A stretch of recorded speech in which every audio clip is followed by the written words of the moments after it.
Episode की शुरुआत में बच्चों को ग्राउंड में एक्सरसाइज करते हुए देखते हैं। कुछ एक्सरसाइज के बाद टीचर उन्हें फ्री एक्सरसाइज करने के लिए कहती है। एक बच्चे सभी बच्चों को बताता है कि मैंने खुद अपनी कानों से सुना है कि टीचर जैंग को यहाँ से जाना पड़ेगा। तो सब बच्चे डिसाइड करते हैं कि हम आगे से बहुत ही ज्यादा मेहनत करेंगे, अच्छे नंबर लेकर आएंगे ताकि टीचर जैंग को यहाँ से जाना ना पड़े। बच्चे मिलकर पढ़ाई कर रहे होते हैं, लेकिन उनमें से एक बच्चा अपने मोबाइल पर लगा होता है। तो उसकी फ्रेंड कहती है कि तुम मोबाइल छोड़कर पढ़ाई क्यों नहीं करते, ऐसे हम कैसे टीचर जैंग को अपने पास रखेंगे अगर हमारे नंबर कम आए तो। ये बात सुनकर वे गुस्से में कहता है तुम लोग मुझे क्यों ब्लेम कर रहे हो कि मेरी वजह टीचर यहाँ से चले जाएंगे। तुम लोग जैजी को क्यों नहीं कहते, मेरे तो नंबर फिर भी अच्छे आते हैं, वही एक ऐसी स्टूडेंट है जिसके नंबर सबसे ज्यादा कम आते हैं। लेकिन उसकी फ्रेंड उस पर गुस्सा करती है कि जैजी ने अपना मुंह बना लिया। तो इस बात में उसके वहां से भाग जाता है। उसकी फ्रेंड भी उसके पीछे पीछे चली जाती है। उनके जाने के बाद जैजी जिनसे कहते हैं कि तुम मेरी पढ़ाई में हेल्प करो, जिनसे कहते हैं कोई बात नहीं तुम्हारी पढ़ाई अच्छी हो जाएगी। इस पर गुस्सा हो जाती है, कहते हैं कि तुम भी मेरा शायद मजाक ही उड़ा रहे हो। वहां से चली जाती है। जूकी अपना कुछ काम कर रही होती है, लेकिन जैंग के बुलाने पर उसके पास चली जाती है। जैंग उसे कहते हैं कि मैंने एक्स्ट्रा क्लास में तुम्हारा भी नाम लिख लिया है। तो जूकी से पूछते हैं कि तुम रहोगे या फिर चले जाओगे, लेकिन जैंग उसे कहते हैं तुम मेरे जाने की बात क्यों करी, मैंने लिली से बात करी है, वो मेरा ही भाई है, मेरी बात जरूर मानेगा। और मैं कोई ऐसे टीचर नहीं हूँ जो बच्चों को मिडिल एग्जाम में छोड़कर चला जाऊं,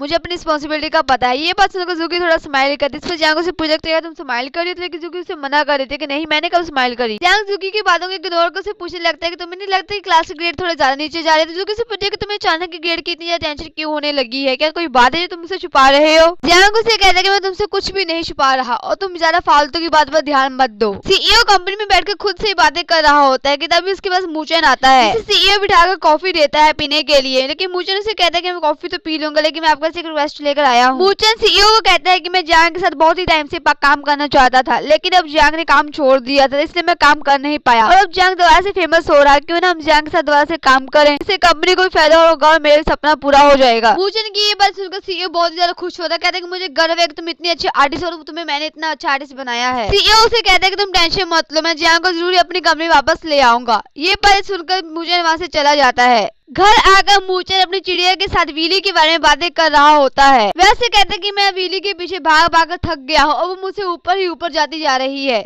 ऐसे में मुझे नहीं लगता कि वीली कभी मेरी हो पाएगी। सुबह सुबह जैसी बहुत सी बुक्स लेकर चैन के पास आती, उसे कह रहे कि आप मेरी हेल्प करो ताकि मैं एकदम से मैथ में होशियार हो जाऊं। ये बात सुनकर चैन तो बहुत ज्यादा हैरान हो जाता है, लेकिन जैसी उसको पूछा नहीं छोड़ती, हर जगह उसके पीछे पीछे भागती रहती है कि मुझे सिखाओ मुझे सिखाओ मुझे पढ़ाओ। सूकी भी बच्चों को लाइब्रेरी में पढ़ता हुआ देखकर बहुत ही ज्यादा खुश होती है। और फिर हम देखते हैं कि बच्चे एक एक करके सभी टीचर के पास जा रहे होते हैं प्रॉब्लम्स लेकर। जैंग के स्टाफ रूम में आने पर टीचर उन्हें पूछते हैं कि बच्चों को क्या हो गया है। पहले तो हम इनके पीछे भागते थे कि होमवर्क कर लो, लेकिन आज हमारा इतने पास आ रहे हैं कि हमें टाइम नहीं दे रहे खुद के लिए। तो सुकी ने आकर कह दिया कि शायद बच्चे मिडिल एग्जाम की तैयारी कर रहे हैं। सभी टीचर आपस में बातें कर ही रहे होते हैं, तभी वहाँ से टीचर वो आ जाते हैं जो कि सुकी को आकर बुलाते हैं। लेकिन जैंग सुकी को जाते हुए देखो उसे रोक लेता है, कहने लगता है कि एक्स्ट्रा क्लासेस के लिए मुझे तुम्हारे साथ तैयारी करनी है। जैंग सुकी को वो के साथ जाने नहीं देता, इसलिए सुकी वो को मना कर देती कि मैं अभी नहीं आ सकती। इससे वो वहाँ से चला जाता है। सुकी को जिन आकर सारी कहानी बता देता है कि बच्चे ऐसा क्यों कर रहे हैं, क्योंकि जैंग यहाँ से चला जाएगा। ये बात सुनकर जूकी बहुत ही ज्यादा परेशान हो जाती है कि बच्चे ज्यादा लोड ना ले लें पढ़ाई का। इधर टीचर वो सुमिन को आकर सारी बातें बता देता है कि टीचर जैंग एक्स्ट्रा क्लास लेने वाला है सभी टीचर के साथ मिलकर। सभी बच्चे टीचर से अपने अपने क्वेश्चन सॉल्व करवा रहे होते हैं, लेकिन एक बच्चे अपने फोन पर लगी होती है। उसकी फ्रेंड कहती है कि तुम फोन छोड़कर अपना काम क्यों नहीं कर लेती, लेकिन वह लड़की अपनी फ्रेंड से लड़ने लगती है। उसकी फ्रेंड बहुत ज्यादा गुस्सा हो जाती है। इन दोनों की लड़ाई देखकर बाकी बच्चे बहुत ज्यादा खुश हो रहे होते हैं कि तीनों में लड़ाई पड़ गई। जैंग क्लास के बाहर बैठकर सुकी के आने का वेट कर रहा था। सुकी जैसे ही वहाँ आती है तो जैंग उसे क्लास के अंदर भेज देता है। सुकी तो क्लास खत्म करके बाहर आ जाती है, लेकिन जैंग बेचारा वहीं पे सो जाता है। चैन के बाहर आने पर जैसी उसके पीछे पड़ जाती है कि मुझे कुछ आंसर से समझा दो। तो सुकी और जैंग बेचारे चैन को जैसी के साथ अकेला छोड़कर वहाँ से चले जाते हैं। वहाँ से जाते वक्त सुकी जैंग को कहते हैं कि मुझे पता है कि बच्चे इतनी ज्यादा मेहनत क्यों कर रहे हैं। तो जैंग उसे कहता है कि तुम्हें सब कुछ पता चल गया,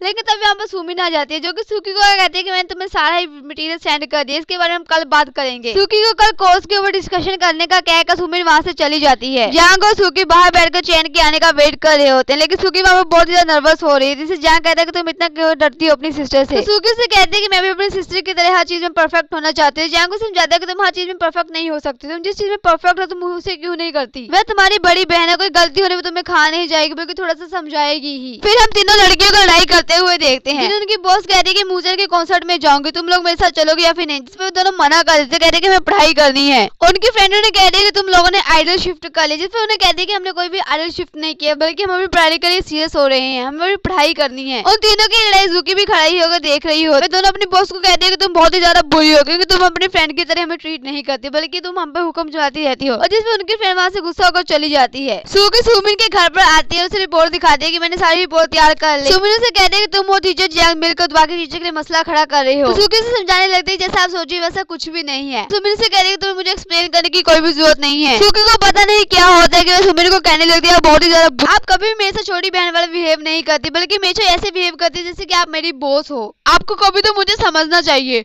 सूकी सुमिन को बोलने का मौका नहीं देती, अपनी बात कहकर वहाँ से चली जाती है। सूकी की बातें सोचकर सुमिन बहुत ही ज्यादा टेंशन में आ जाती है। लिन वीडियो बना रहा होता है, तभी उसकी डोर बेल होती है। वहाँ जाकर देखता है वहाँ पर सुमिन होती है, जो कि बहुत ही ज्यादा क्यूट सी नई ड्रेस में आई होती है, जिसे देखकर लिन उसे देखता ही रह जाता है, पुरानी यादों में खो जाता है कि मैं कैसे। फिर हम देखते हैं कि मूजन का कॉन्सर्ट हो रहा होता है। थ्री गोस्ट के ग्रुप की दो लड़की इधर से आ रही होती है, तभी उनकी बॉस उनके पास आकर खड़ी हो जाती है, जिससे वो पूछे कि तुम कॉन्सर्ट में नहीं गई, तो वो उसे कहते हैं कि मैं तुम्हारी बिना कहीं भी नहीं जा सकती। दोनों ही लड़की उसकी बातें न सुनकर वहाँ से जाने लगती है, लेकिन उनकी बॉस उनसे माफी मांगती है, जिसमें उन तीनों के बीच में पैचअप हो जाता है। लिन सुमिन को अपनी फेवरेट जगह पर लेकर आता है। वहाँ आकर लिन से पूछता है कि मुझे बताओ कि तुम्हें क्या प्रॉब्लम है। सुमिन उसे बताने लगती है कि मैं इस वर्ल्ड को अकेले ही रहना चाहती, मैं चाहती कि मैं सभी खुशियां अकेले एंजॉय करूं, लेकिन कभी कभी मैं अकेले रहते हुए भी बहुत ज्यादा टेंशन में आ जाती हूँ, बहुत ज्यादा डिप्रेस हो जाती हूँ। तो लिन उसे समझाता है कि हर चीज के दो पहलू होते हैं, जरूरी नहीं है कि हर चीज में खुशी मिले, कभी कभी हमें दुख भी देखना पड़ता है। फिर वो दोनों वहाँ पे ऐसे खड़े होकर अपनी लाइफ की बातें करने लगते हैं। सूकी फोन में कुछ देखकर बहुत ज्यादा टेंशन में आ जाते हैं, फिर अपना फेस वॉश करने लगती है। तभी चैन और जियांग घर को आ जाते हैं। चैन जियांग को बताता है कि जैजी को पढ़ाना बहुत ही ज्यादा मुश्किल हो रहा है, वह हर वक्त मेरे पीछे पीछे घूमती रहती है, लेकिन उसे कुछ भी समझ में नहीं आता। सूकी को बाथरूम में देखकर जियांग उसे पूछने लगता है तुम आज एक्स्ट्रा क्लास के लिए नहीं आई, लेकिन सूकी उसे नींद का कहकर वहाँ से चली जाती है। नेक्स्ट डे चैन जैजी के घर के बाहर निकल रहा होता है, जिसे जैजी की मॉम बहुत ही थैंक यू कह रही होती है कि तुम्हारी वजह से मेरी बच्ची पढ़ने लगी है। तो चैन से कहता है कि इसका सारा क्रेडिट टीचर जियांग को जाता है, क्योंकि उनकी वजह से सभी बच्चे इतनी ज्यादा मेहनत कर रहे हैं। जिस पर उसकी मॉम कहती है कि फिर भी तुम्हारा बहुत बहुत शुक्रिया। जैजी अपने रूम में बैठकर सोच रही होती है कि मैं भी अच्छे नंबर लेकर आऊंगी, बहुत ही ज्यादा पढ़ाई करूंगी और सबको बता दूंगी मैं भी टीचर जियांग को अपने यहीं पर रखना चाहती हूँ। फिर जैजी बहुत ही ज्यादा सीरियस होकर अपनी पढ़ाई करने लगती है, लेकिन तभी उसकी मॉम उसके पास आकर उसे कहते कि बस करो, कितनी ज्यादा पढ़ाई करोगी। जैजी की मॉम उसे खड़ी करके कहती है कि जाओ कहीं बाहर जाकर घूम कर आओ, जिस पर जैजी खुश होकर वहाँ से चली जाती है। जहाँ का रूम में पोस्टर देख उसकी मॉम सोचती है कि मेरी बच्ची की चॉइस कितनी ज्यादा अच्छी है और वहाँ से चली जाती है। और इसी के साथ हमारा ये एपिसोड यहीं पे खत्म होता है। मिलते हैं नेक्स्ट पार्ट में।